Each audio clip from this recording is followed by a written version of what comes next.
qala rasulullahi sallallahu alaihi wasallam, annabi tsira da amincin Allah su tabbata a gare shi yace mal'unun man sabba abahu, wato tsinanne ne duk wanda ya zagi baban shi. Nan ana nufin an tsine mushi, wato duk wanda ya zagi baban shi an tsine mushi. Mal'unun man sabba ummuhu, haka nan an tsine wanda ya zagi wato mahaifiyar shi.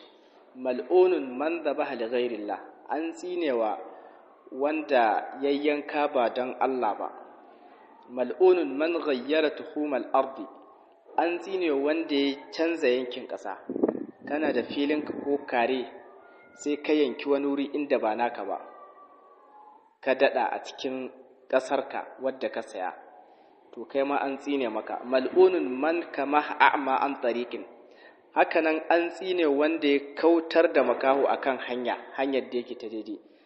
Abin nufi, makahu yana kan hanya yana tafiya, sai ya ce ka taimake shi ka ɗora shi kan hanya ta irin kai ya fada cikin kwata ko cikin wani rami, kawai sai ka ɗora shi inda zai fada cikin wannan raman nan ko cikin kwatan nan, a madadin ka ɗora shi hanya inda ba rami babu kwata ba abin cutarwa.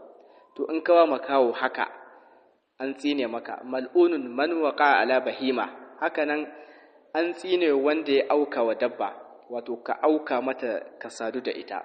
Mal'unun man amila bi amali qaumi lut, hakanan wanda ya aiki irin na mutanen lut, to kai ma an tsine maka, bi ma'ana kai luwati ake nufi. Sahihul jami'. Allah ta'ala ya ba mu ikon kiyayewa.